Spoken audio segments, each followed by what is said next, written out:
Shalom semuanya, selamat pagi, welcome back to SIF House of the Restoration. Pagi ini kita mau menyatukan hati kita untuk kita beribadah, untuk memuji dan memuliakan Tuhan kita. Kita mulai di dalam doa. Bapa, kami mengucap syukur Tuhan, terima kasih Tuhan untuk kebaikan Tuhan. Kalau sampai hari ini Tuhan kami masih bisa untuk beribadah Tuhan, itu semua karena anugerah-Mu saja ya Tuhan. Biarlah Tuhan kami pagi hari ini, kami mau menyiapkan hati kami Tuhan untuk memuji dan memuliakan nama-Mu. Dan juga kami ingin mendengarkan sebagian dari firman-Mu Tuhan. Tuhan yang layakkan kami, Tuhan yang sucikan dan kuduskan kami ya Tuhan. Di dalam nama Tuhan Yesus kami berdoa dan mengucap syukur.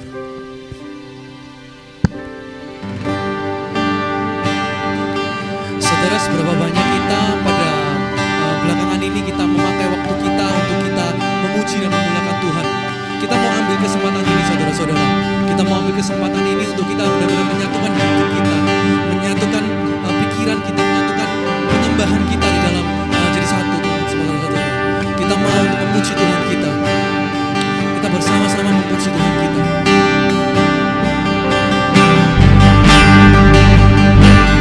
Saya undang kalian untuk bangkit berdiri. Kita mau satukan hati kita. Saya mau undang kalian untuk mengangkat tangan kalian. Kita bersama-sama nyanyikan lagu ini.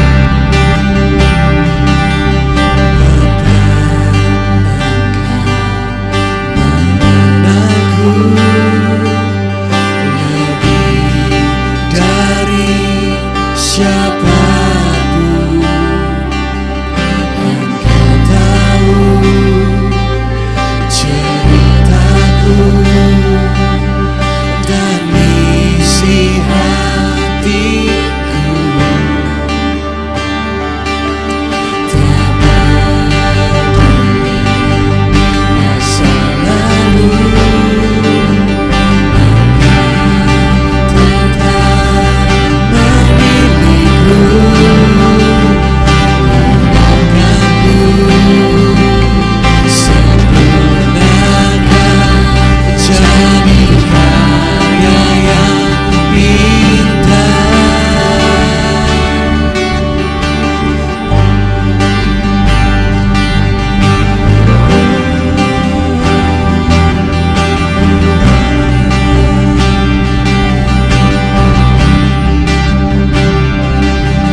Kuatkanku,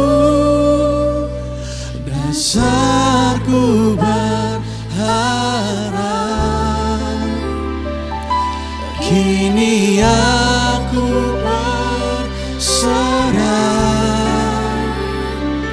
pada rancangan-Mu bagiku.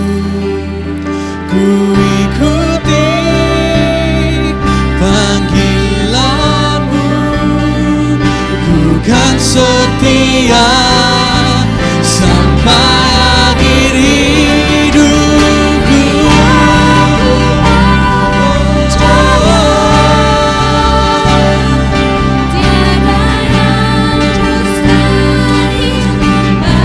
Tiada yang mustahil bagimu Tuhan. Kuatkanku,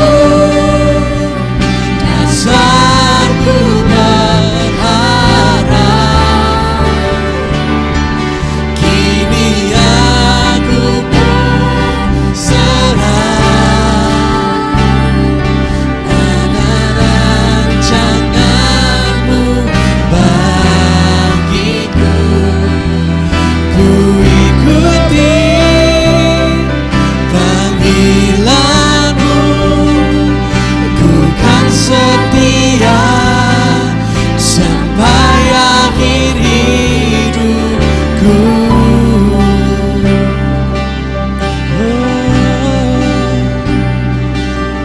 Ku kan setia sampai akhir hidupku.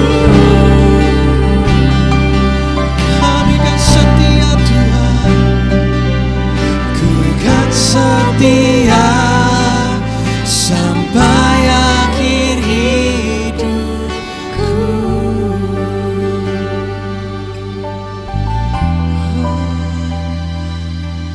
Benar Tuhan, kami ingin setia Tuhan sampai akhir kehidupan kami Tuhan. Oh Tuhan, biar Tuhan yang layakkan kami Tuhan. Biar Tuhan yang sempurnakan kami Tuhan. Biar Tuhan yang sempurnakan setiap kelemahan kami ya Tuhan. Biar kami bisa Tuhan tetap setia sampai pada akhirnya ya Tuhan. Oh kami bersyukur Tuhan untuk kebaikan Tuhan. Kami bersyukur Tuhan untuk kebaikan-Mu dalam kehidupan kami Tuhan. Pakai kami lebih lagi Tuhan. Pakai kami lebih indah lagi Tuhan di dalam Engkau ya Tuhan. Oh Yesus.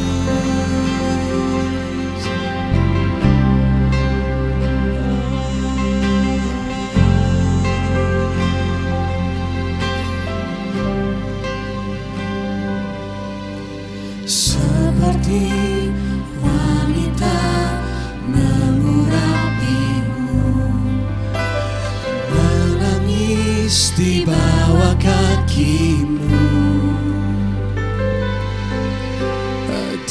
Demikian hidupku mau mengasihi-Mu. Yesus, Engkau baik bagiku. Seperti wanita mengurapimu, menangis di bawah kaki-Mu. Demikian kami mau Tuhan, demikian hidupku mau mengasihi-Mu. Yesus, Engkau baik bagiku. Sampai akhir ku menutup mata, ku tetap setia menanti janji-Mu. Sampai ku dapatkan mahkota kehidupan-Mu, ku tetap setia untuk melayani-Mu.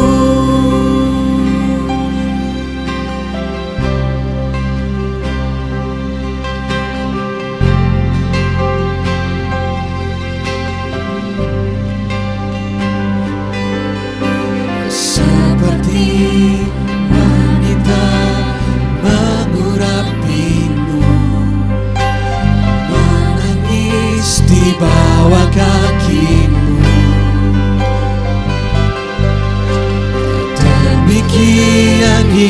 hidupku mau mengasihimu.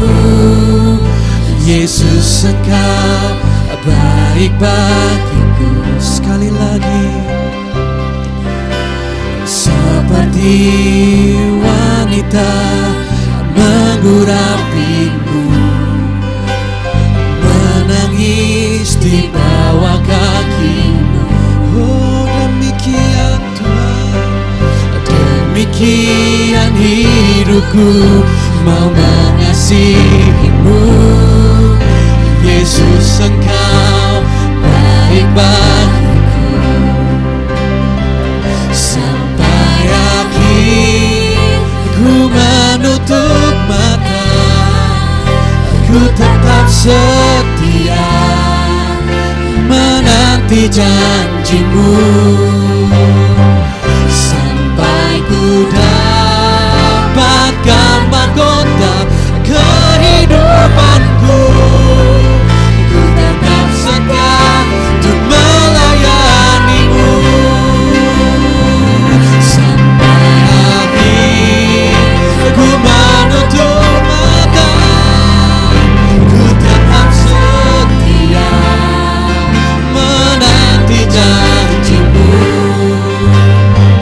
Sampai ku dapatkan mahkota kehidupanku, ku tetap setia untuk melayanimu.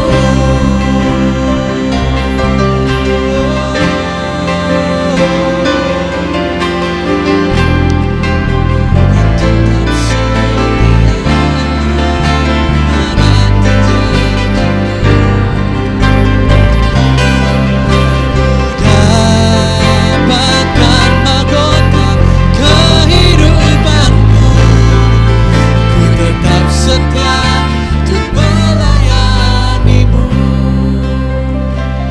Sampai akhir ku menutup mata, ku tetap setia menanti janjimu.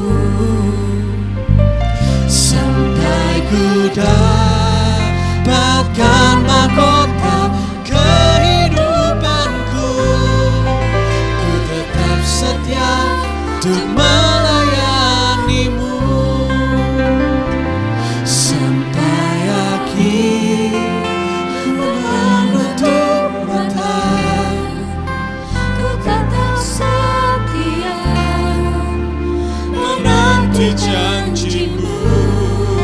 Amin. sampai ku Dapatkan dapatkan mahkota kehidupanku, ku tetap tetap setia untuk melayanimu. Ku tetap setia ku melayanimu. Ku tetap setia, ku tetap setia ku melayanimu.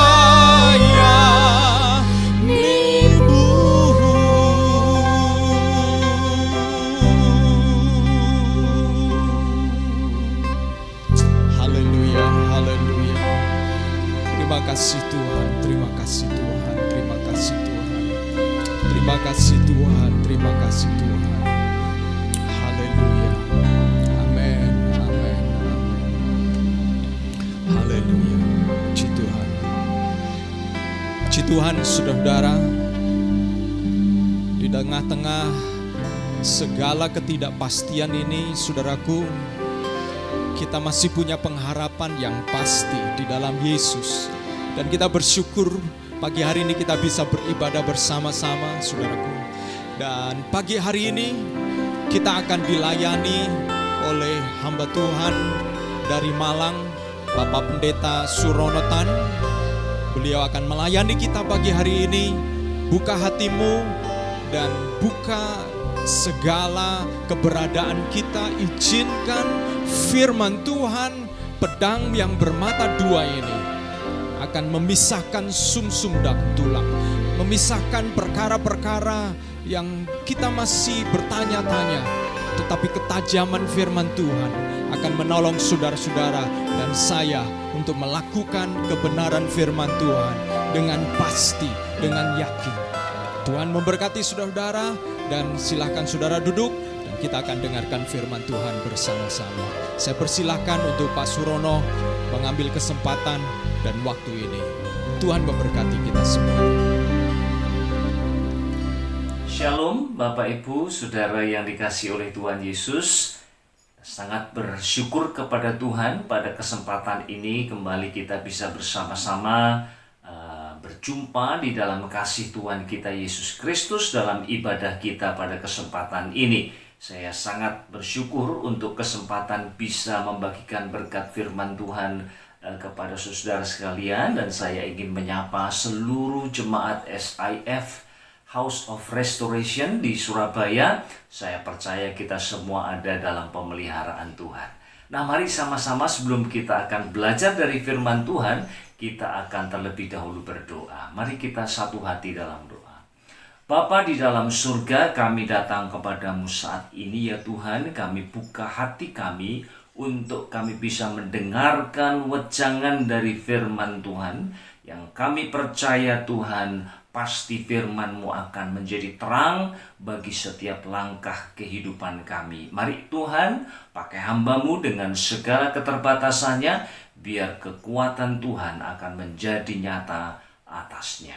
Terima kasih Bapa. Ini doa kami panjatkan demi nama Tuhan kami, Yesus Kristus. Haleluya.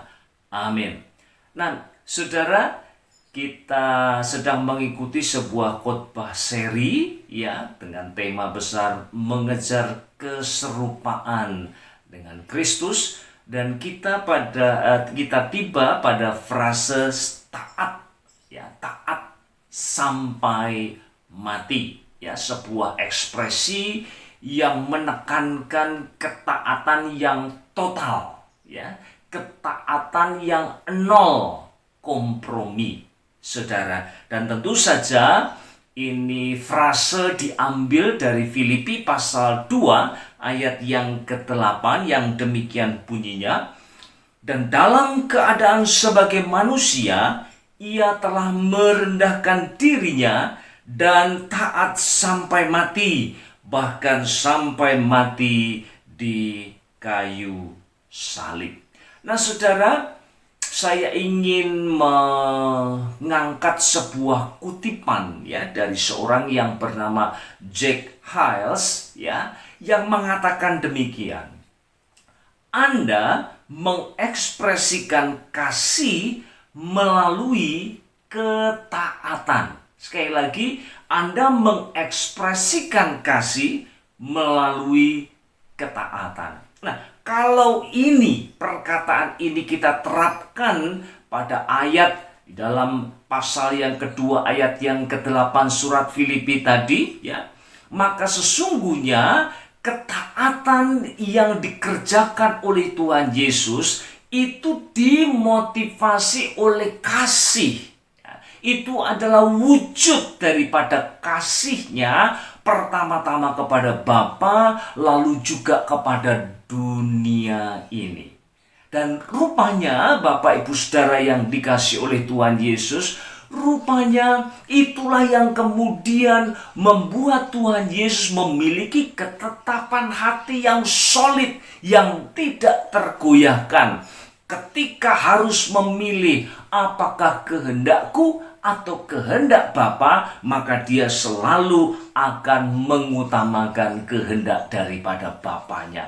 Itu sebabnya dia rela taat, bahkan sampai harus mati tergantung di atas kayu salib. Nah, saudara, pada saat kita melihat teladan Tuhan Yesus seperti ini, umumnya kemudian kita mengajukan excuse ya, lalu kita mengatakan, lah itu kan Tuhan Yesus pasti bisa karena dia adalah Allah yang menjelma menjadi manusia.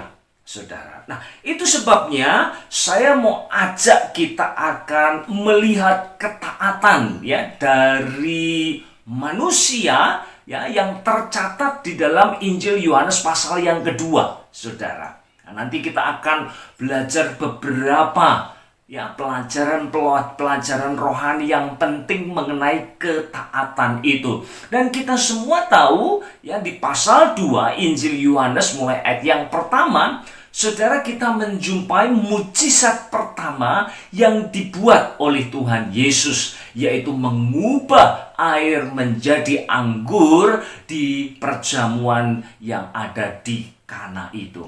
Jadi jelas sekali, saudara, ya, masalah yang mereka hadapi satu. Apa itu? Maka Maria mengatakan masalah mereka kehabisan anggur, saudara. Nah, pesta pernikahan yang diadakan ya oleh orang-orang Yahudi pada zaman itu sangat berbeda sekali dengan pesta pernikahan yang sering kita hadiri, saudara. Ya, umumnya berlangsung jauh lebih lama. Ya, mulai hari Rabu itu sudah diadakan ya. Lalu nanti mempelai akan diarak mengelilingi kota dalam sebuah parade yang meriah, lalu berjumpa dengan orang-orang di kampung halamannya, lalu mereka mulai mengucapkan doa dan harapan untuk kedua mempelai dan seterusnya dan seterusnya. Dan itu menjadi sebuah perayaan yang sangat meriah dan sekaligus menjadi sebuah sumber entertainment ya buat masyarakat pada waktu itu. Nah, namun demikian hampir dalam semua pernikahan, saudara, sekalipun sudah dipersiapkan dengan sangat baik, maka mesti saja ada yang miss ya. Ada sesuatu yang kurang, yang ketinggalan, saudara. Dan pada waktu itu, yang ketinggalan ini bukan sesuatu yang kecil, tetapi ini soal martabat mereka, yaitu anggur. Mereka kehabisan anggur, saudara. Bisa saja kemudian orang-orang mulai berpikir, karena itu tanggung jawab dari mempelai pria, menyediakan anggur saja nggak bisa, bagaimana mungkin, saudara, maka mempelai pria itu bisa menghidupi ya secara cukup ya untuk mempelai wanita. Jadi ini sebuah peristiwa yang sangat mendatangkan rasa malu yang luar biasa, saudaraku yang dikasih oleh Tuhan. Lalu apa solusinya? Ya, pada akhirnya Tuhan Yesus meskipun kelihatan enggan untuk kemudian segera berbuat sesuatu, tapi akhirnya dia memberikan sebuah solusi, dan itu ditangkap oleh Maria, sehingga Maria menginstruksikan kepada orang-orang yang membantu di dalam pernikahan itu, saudara, ya, dengan perkataan ini. Apa yang dikatakan kepadamu, artinya yang dikatakan oleh Tuhan Yesus kepadamu, tidak usah banyak tanya, buatlah itu, saudara. Jadi ini adalah sebuah tantangan untuk taat total kepada apa yang diinstruksikan. Nah, mari sama-sama, saudara, kita belajar dari episode ini 3 pelajaran rohani yang sangat penting mengenai ketaatan. Yang pertama, saudara, bahwa ketaatan itu terukur. Ya, saya mau baca pasal yang kedua ayat 7 Injil Yohanes. Yesus berkata kepada para pelayan-pelayan itu, isilah tempayan-tempayan itu penuh dengan air. Saya menggarisbawahi kata penuh dengan air. Dan mereka pun mengisinya sampai penuh. Nah, saudara, ini yang saya maksud dengan kata terukur tadi. Artinya apa, saudara? Bayangkan saja ya, kalau tempayan itu seperti tabung yang kemudian ada garis-garis ukurannya, ya.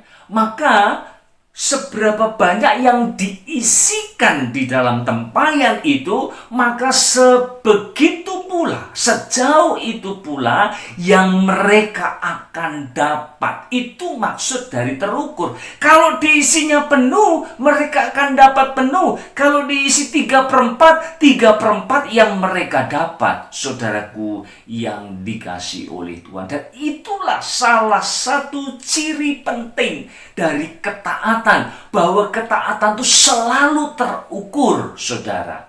Saya ambil beberapa contoh. Misalnya, saudara, saya masuk ke kamar anak saya, lalu mendapati kamar anak saya begitu kacau balau seperti kapal pecah, ya. Lalu kemudian saya mengatakan kepada dia, ayo masuk kamar, rapikan kamarmu. Saudara, lalu dia melakukannya. Nah, setelah beberapa saat saya masuk kembali ke kamar itu dan saya mulai melihat ke sekeliling kamar itu, memeriksa satu persatu.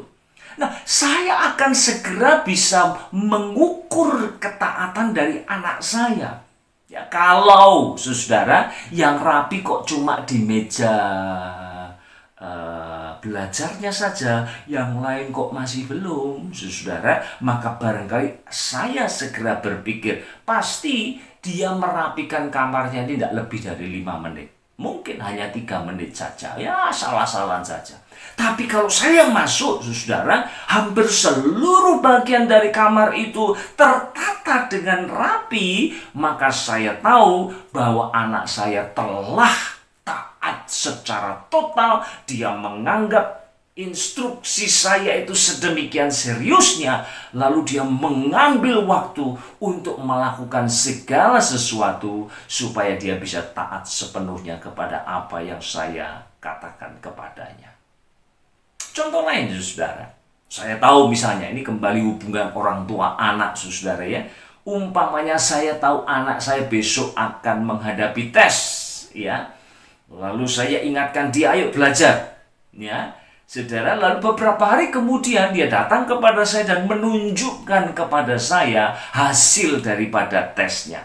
Kalau hasilnya hanya 50 dari 100, saudara, maka saya segera tahu bahwa ketaatannya itu tidak utuh, tidak penuh, saudara. Maka mungkin belajarnya cuma asal-asalan, sehingga hasilnya pun juga sejauh ketaatan yang mereka kerjakan. Saudaraku yang dikasih oleh Tuhan. Nah, demikian pula ketika Allah memandang ketaatan kita. Saudara, yang pertama saya mau mengatakan ini, bahwa Allah tidak bisa dimanipulasi. Sekali lagi, Allah tidak bisa dimanipulasi. Artinya Allah tahu betul sejauh mana kita taat kepadanya terhadap setiap firman, perkataan yang datang kepada kita melalui firman-Nya, saudara. Lalu yang kedua, ini untuk kitanya, saudara. Bukankah pada akhirnya berkat ketaatan itu akan kembali kepada kita? Jadi yang kedua, seberapa kita taat, maka sebanyak itu pula berkat ketaatan itu akan kembali kepada kita. Sekali lagi, saudara, kalau kita taat bukan untuk kepentingan Allah, sama sekali tidak. Kalau kita taat itu demi kita. Dan apa keuntungan ketika kita taat kepada firman Tuhan, kepada apa yang Alkitab ajarkan kepada kita? Maka ini keuntungannya, yaitu bahwasanya kemudian kita akan hidup di dalam kehendak dan rencananya. Itu manfaat terbesar dari ketaatan, saudara. Meskipun seringkali kita mendengar pengajaran, ya, kalau kita taat, kita mesti diberkati, dan berkat di situ itu selalu dalam pengertian finansial, saudara, atau material. Ya, lalu ada ayat-ayat, misalnya saja, saudara, ayat yang sering kali dikutip dalam hal ini adalah Markus pasal 6 ayat 38, ya, yang bunyinya, Berilah, dan kamu akan diberi. Suatu takaran yang baik, yang dipadatkan, yang digoncang, dan yang tumpah keluar akan dicurahkan ke dalam ribaanmu. Sebab ukuran yang kamu pakai untuk mengukur akan diukurkan kepadamu. Nah, ini seolah-olah berbicara soal ketaatan ya. Kalau ketaatan kita 100%, maka nanti kembalinya akan lipat-lipat kali ganda. Saudara, seolah-olah ini berbicara mengenai quote and quote investasi rohani. Tapi mari saya akan tunjukkan kepada saudara ya, konteks dari ayat ini. Coba kita atrek 2 ayat sebelum ayat 38, yaitu ayat 36. Ya, bunyinya begini. Hendaklah kamu murah hati sama seperti Bapamu adalah murah hati. Ya, lalu coba kita mengerti apa pengertian murah hati di sini. Ayat 37 sekarang kita baca. Janganlah kamu menghakimi, maka kamu pun tidak akan dihakimi. Dan janganlah kamu menghukum, maka kamu pun tidak akan dihukum. Lalu ampunilah dan kamu akan diampuni. Saudara perhatikan di sini.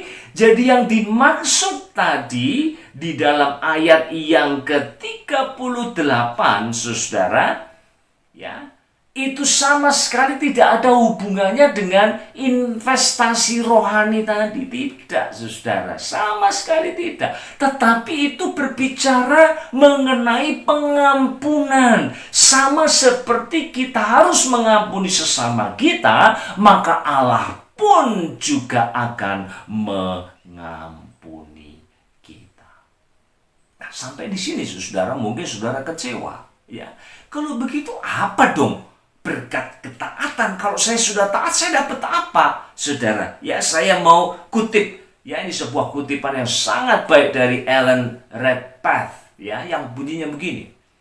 Jika engkau memandang wajahnya serta berkata, ya Tuhan, apapun harganya, pada saat itulah ia akan memenuhi hidupmu dengan hadirat dan kuasanya. Perhatikan di sini ya, dia tidak menggunakan istilah taat, tetapi dia katakan ya Tuhan, apapun harganya. Artinya apapun harganya, seberapa besar harga yang harus saya bayar, saya akan taat. Kalau itu menjadi komitmen kita, maka balasan dari Allah adalah bahwa Allah kemudian akan menyatakan hadirat dan sekaligus kuasanya dalam kehidupan kita. Nah, orang yang hidup di dalam ketaatan, pasti kehidupannya tidak akan pernah biasa-biasa, saudara. Dia akan menyaksikan hadirat dan kuasa Allah sungguh nyata dalam kehidupannya. Nah, itu sebabnya ini memimpin kita kepada poin yang kedua, saudara, yaitu bahwasanya ketaatan itu menggairahkan. Ya, menggairahkan. Hidup dalam ketaatan itu membuat kita jadi excited, saudara. Kenapa demikian? Nah, mari saya akan jelaskan kepada kita ya. Di dalam Yohanes pasal 2 itu dijelaskan bahwa ada 6 tempayan, saudara, ya. Sekalipun saya secara pribadi ya, dan sepanjang pelayanan saya terutama dalam mengajar, berkhotbah, saudara, saya jarang dan hampir tidak pernah mencari pengertian-pengertian simbolis dari ayat-ayat firman Tuhan. Kenapa?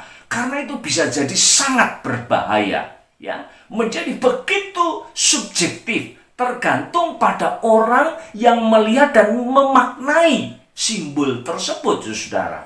Ya, bisa luas sekali. Ya. Tetapi saya juga mengingat bahwasanya penulis Injil Yohanes juga penulis kitab Wahyu, saudara. Yang mana di dalam kitab Wahyu itu syarat sekali dengan simbolisme.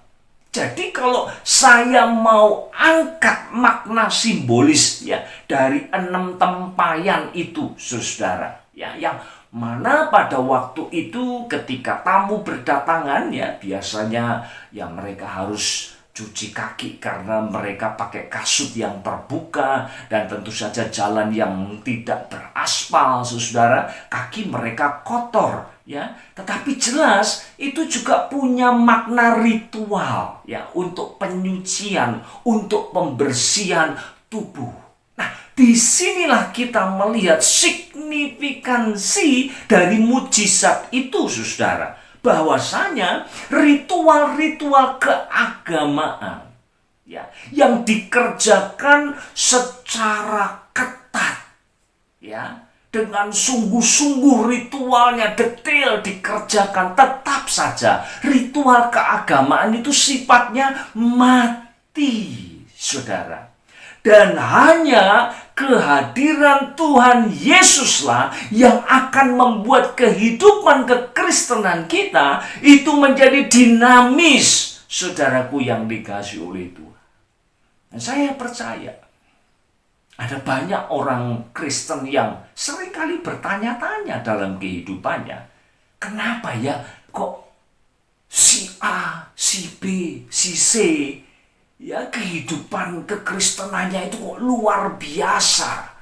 Banyak sekali kesaksian yang muncul dari kehidupan mereka, bagaimana mereka ditolong oleh Tuhan dengan cara-cara yang tidak pernah mereka pikirkan, dengan cara-cara yang adikodrati. Saudara, barangkali kita bertanya-tanya seperti itu. Nah, saya mau mengatakan, saudaraku yang dikasihi oleh Tuhan, kenapa bisa demikian?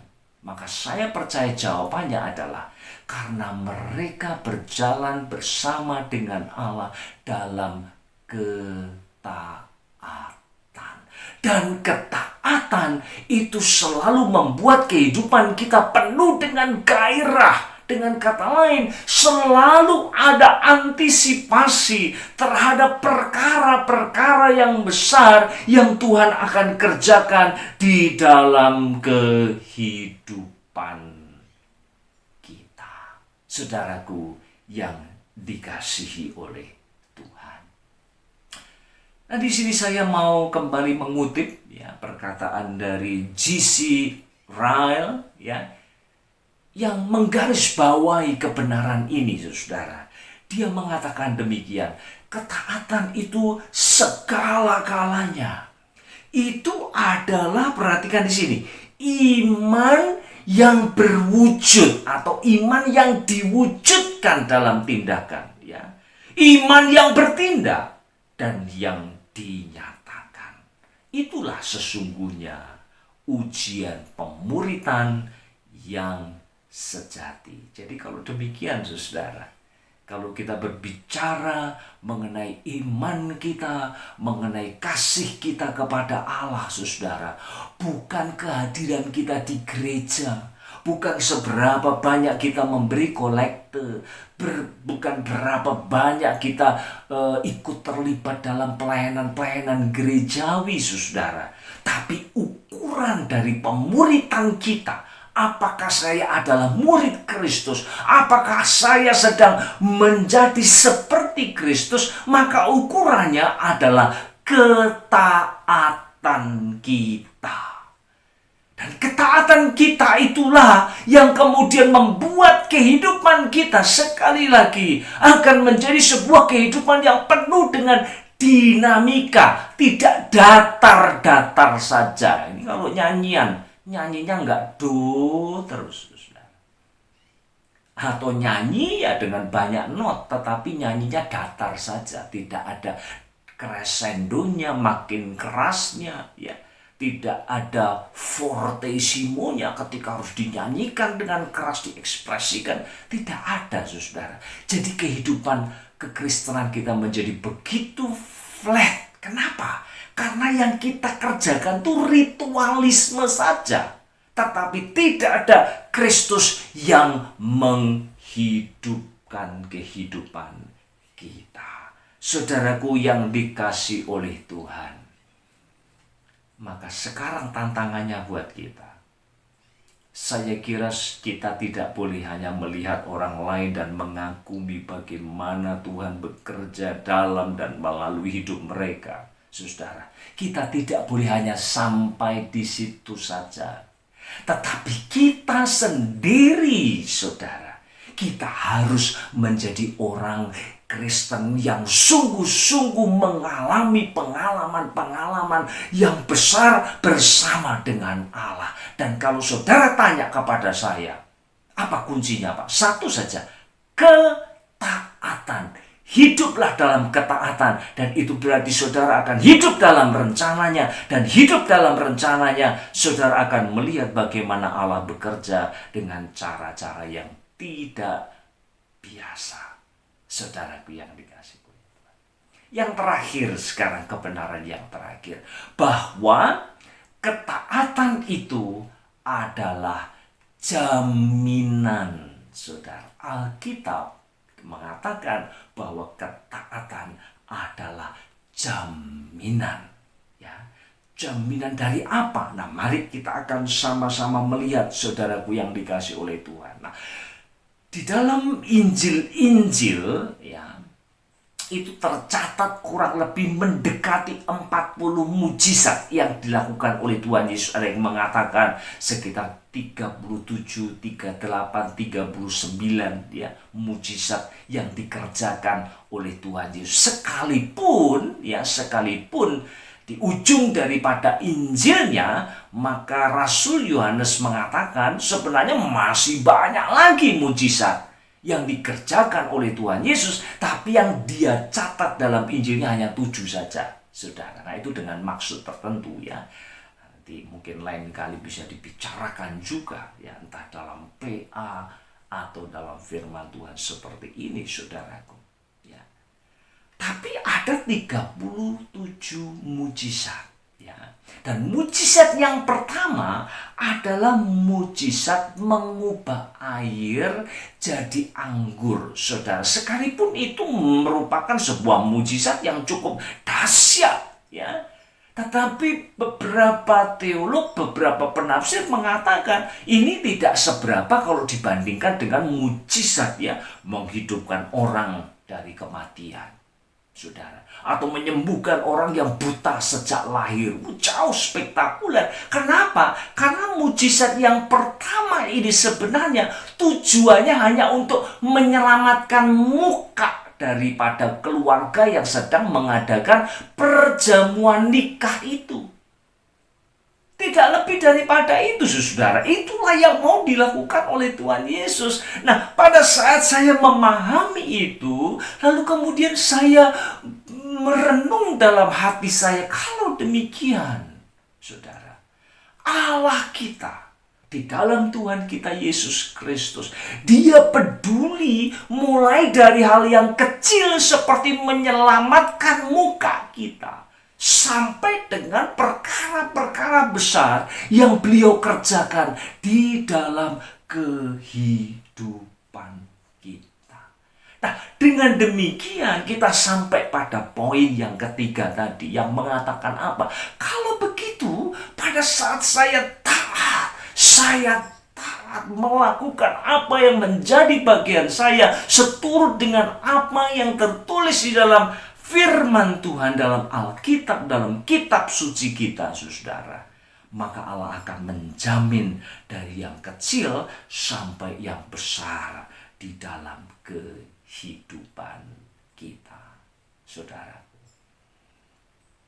Terakhir, saya mau mengutip perkataan dari Watchmeni. Ya, saya tidak setuju dengan semua konsep-konsep yang beliau ajarkan melalui buku-bukunya, tapi dalam hal ini saya sepakat dengan beliau.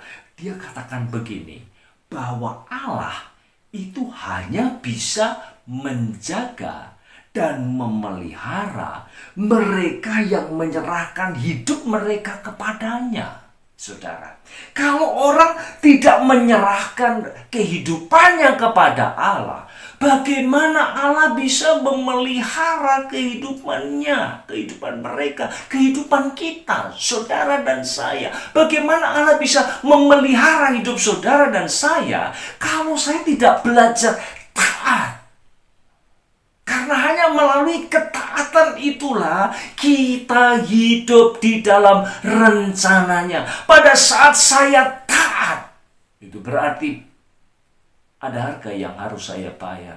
Barangkali sesungguhnya saya akan melakukan sesuatu dengan cara saya. Tapi karena Tuhan sudah mengatakan caranya melalui firman Tuhan, saya mengikuti caranya Tuhan. Saudara, saya sudah menyalipkan diri saya supaya saya bisa hidup seturut dengan kehendak dan kebenarannya. Nah, itu tandanya bahwa saya sungguh-sungguh percaya kepada perkataan Allah dan saya melakukannya, dan itu berarti saya sedang menyerahkan kehidupan ini ke dalam tangan Allah. Dan kalau kita serahkan hidup kita di tangan Allah, saudara, maka ini yang akan dikerjakan oleh Allah. Allah akan menjaga dan memelihara kehidupan saudara dan saya. Saudara, memang taat tidak mudah. Tuhan Yesus pun bergumul di Taman Getsemani dan dia berseru kepada Bapaknya, "Kalau boleh cawan ini lalulah." Tetapi dia, di sisi yang lain, dia punya determinasi, dia punya ketetapan hati. Apapun harganya, saya mau lakukan kehendak Bapa.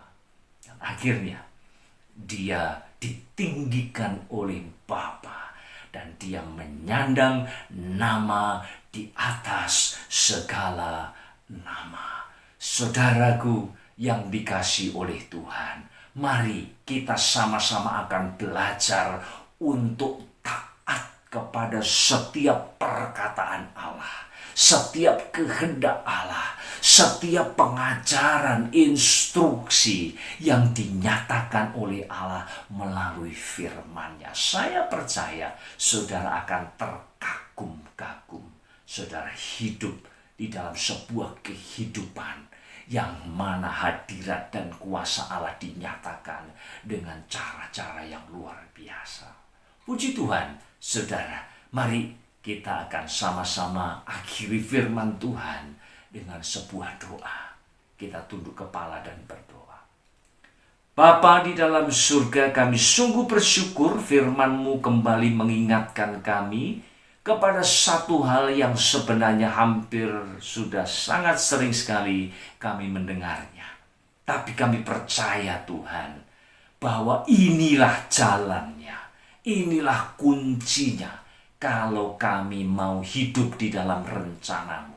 Dan tidak ada kehidupan yang lebih baik daripada kehidupan di dalam rencana Tuhan. Tolonglah kami dalam segala kelemahan kami, biar Roh Kudus akan memampukan kami melakukan apa yang menjadi kehendak-Mu. Terpujilah nama-Mu ya Tuhan. Kami kembalikan segala puji, hormat, kemuliaan hanya bagi Tuhan saja. Dan demi nama Tuhan Yesus Kristus, kami mengucap syukur dan berdoa. Haleluya, haleluya, amin. Tuhan memberkati saudara. Puji Tuhan, saudara-saudara, firman Tuhan sudah disampaikan kepada kita semuanya. Mari kita menanggapi firman Tuhan ini. Setiap kali Yesus melayani dan menyampaikan kebenaran, Yesus selalu memberikan kesempatan untuk menanggapi. Ketika Yesus setelah berkhotbah, lalu orang-orang lapar, Yesus memberikan kesempatan untuk murid-muridnya terlebih dahulu menanggapi dengan mengatakan, "Kalian perlu memberi mereka makan." Perhatikan, demikian juga kita perlu menanggapi firman Tuhan pagi hari ini. Ketaatan yang seperti apa yang kita miliki? Ketaatan yang bagaimana? Ketika kita tidak benar-benar melihat, memandang Tuhan, sebagai pribadi yang berkuasa, yang berdaulat, maka kita tidak sungguh-sungguh memperhatikan ketaatan kita.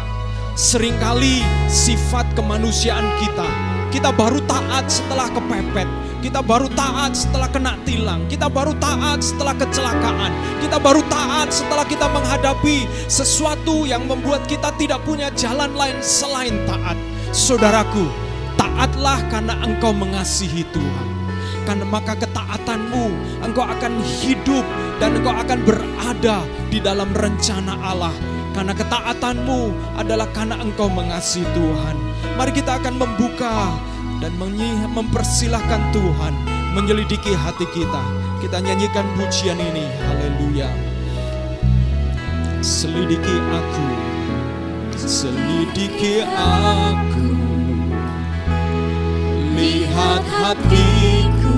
Katakan bersama-sama, apakah ku sungguh mengasihimu, Yesus, Kau yang Maha Tahu dan menilai hidupku. Tak ada yang tersembunyi bagimu. Selidiki aku, Selidiki aku, jadikan pujian ini menjadi doamu. lihat hatiku, Dimanapun engkau berada, apakah Allah ada di sana. sungguh mengasihi Dia mendengar seruan doamu ketika engkau meminta agar Dia menyelidiki hatimu. Amin. Penilaian Tuhan tidak pernah salah. Penilaian Tuhan selalu akurat. Mari kita katakan bersama-sama kepada Dia. Haleluya. Aku lihat kebaikan-Mu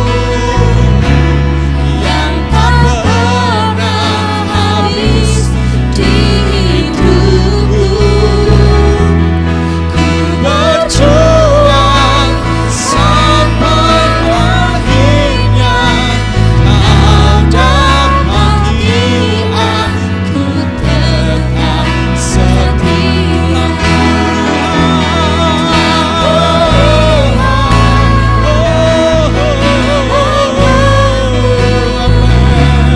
Yang tak pernah habis di hidupku. Katakan ku berjuang, amin. Berjuang sampai akhirnya. Kau dapati aku tetap setia. Ada berapa banyak kali di mana engkau harus taat, tetapi justru engkau kompromi. Di mana engkau harus taat, tetapi justru engkau menyerah. Pagi hari ini firman Tuhan meneguhkan kita melalui pujian ini. Mari kita nyatakan kepada Tuhan, aku mau berjuang, aku tidak mau menyerah Tuhan. Karena aku mau hidup di dalam kehendak Tuhan. Aku mau hidup di dalam rencana Tuhan. Telah kulihat kebaikan-Mu yang tak pernah habis di hidupku. Amin. Ku berjuang sampai akhirnya.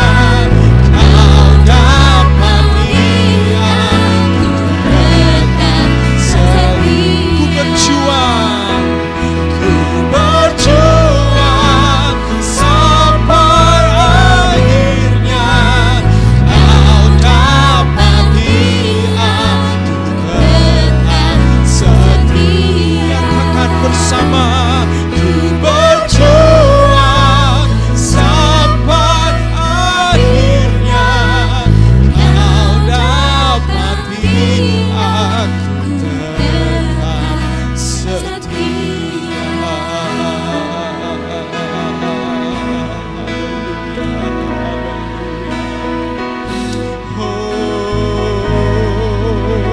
Tuhan, mari Tuhan, ini menjadi doa kami. Kami mau belajar berjuang sampai pada akhirnya Tuhan. Kami bukan bukan hanya memulai dengan roh, tapi pada akhirnya mengakhiri dengan daging. Kami mau memulai dengan roh dan mengakhirinya dengan kekekalan Tuhan.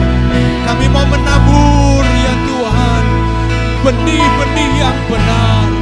Sampai kami Tuhan Engkau izinkan untuk kami memetik buah-buah kehidupan yang benar juga Tuhan. Hamba-Mu mau berdoa supaya setiap jemaat-Mu, sekalipun jemaat-Mu adalah orang-orang yang mungkin terbiasa untuk hidup di dalam kemudahan, tetapi Tuhan, hamba-Mu berdoa kiranya jadikan mereka seperti Nikodemus masa kini yang tidak malu dengan Tuhan, yang mengikut Tuhan, mengambil keputusan-keputusan yang benar. Jadikan setiap umat-Mu ya Tuhan menjadi murid Yesus yang dikenal oleh karena ketaatannya, yang dikenal oleh karena penyangkalan dirinya, yang dikenal oleh karena pikul salibnya, dan yang dikenal oleh karena mengikuti Engkau. Kami berdoa ya Tuhan, kiranya Tuhan kuatkan kami ya Tuhan. Kalau beberapa waktu kami telah mereduksi, kami telah mendiskon ketaatan kami, dan kami melupakan bahwa sesungguhnya Tuhan Yesus terlebih dahulu taat supaya kami beroleh keselamatan. Dan sekarang giliran kami ya Tuhan, kami mau mengakhiri pertandingan iman dengan baik ya Tuhan. Kami mau seperti Paulus nantinya, di mana akan berkata, aku telah mengakhiri pertandingan yang baik, aku telah mencapai garis akhir, dan aku telah memelihara iman. Sekarang telah tersedia bagiku mahkota kebenaran yang akan dikaruniakan kepadaku oleh Tuhan, Hakim yang adil pada harinya, tetapi bukan hanya kepadaku, melainkan juga kepada semua orang yang merindukan kedatangannya. Tuhan, tolong kami masing-masing ya Tuhan, untuk sekalipun kami muda, tapi kami punya iman yang radikal, kami punya ketaatan yang total, dan kami punya penyerahan yang absolut, penyerahan yang sungguh-sungguh kepada Engkau ya Tuhan. Sehingga keberhasilan yang kami raih itu akan dibungkus oleh kemuliaan Tuhan. Keberhasilan yang kami raih akan dibungkus oleh kesungguhan mengikut Tuhan. Dan kami mau percaya ya Tuhan, bahwa hal itu bisa terjadi ya Tuhan.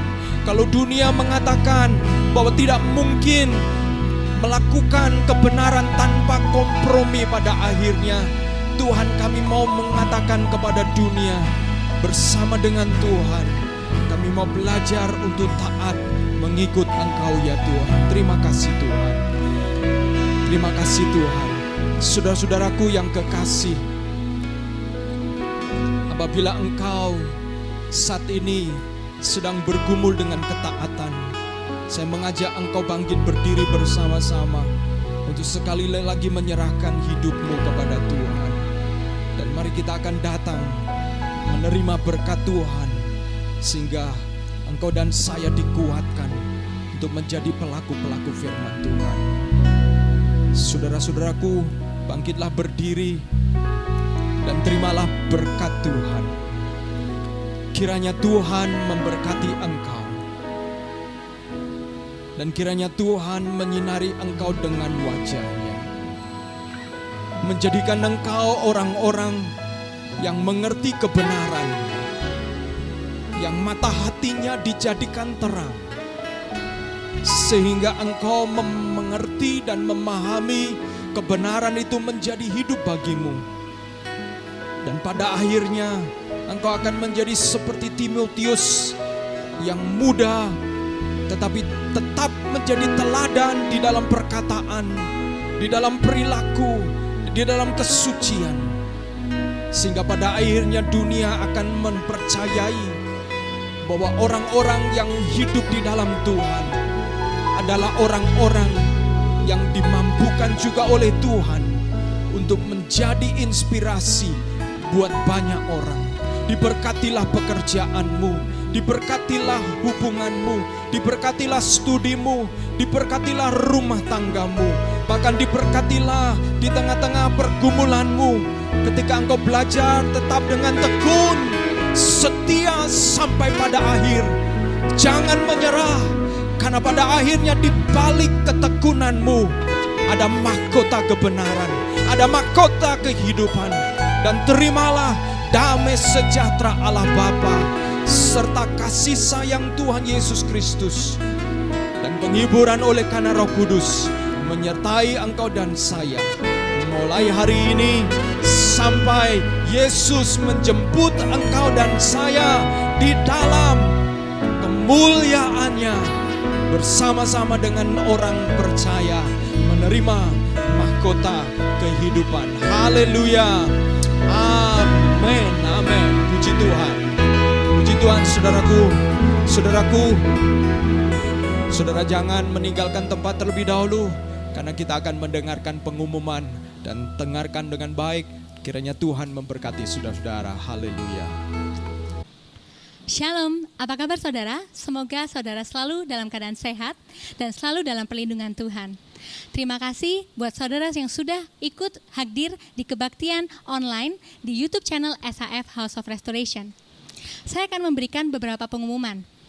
Untuk persembahan, saudara dapat memberikan persembahan melalui transfer di rekening yang tertera di bawah ini. Terima kasih untuk saudara sekalian yang sudah memberikan persembahan, sehingga gereja kami dapat memberikan berkat bagi banyak orang. Untuk kegiatan seminggu ke depan, di hari Selasa kita akan adakan KTB Family. Bagi saudara yang sudah berkeluarga, sudah menikah, dan rindu untuk bersekutu bersama di dalam Tuhan, kami undang untuk hadir di KTB Family hari Selasa depan jam 7.30. Bagi saudara yang ingin bergabung, dapat DM kami di Instagram @safsby. Di hari Kamis, kita juga akan mengadakan KTB seperti biasa. Untuk detailnya akan dibagikan di grup line KTB masing-masing. Sekian pengumuman dari saya, tetap semangat dan selalu setia dalam Tuhan. Happy Sunday, God bless you, and see you next week.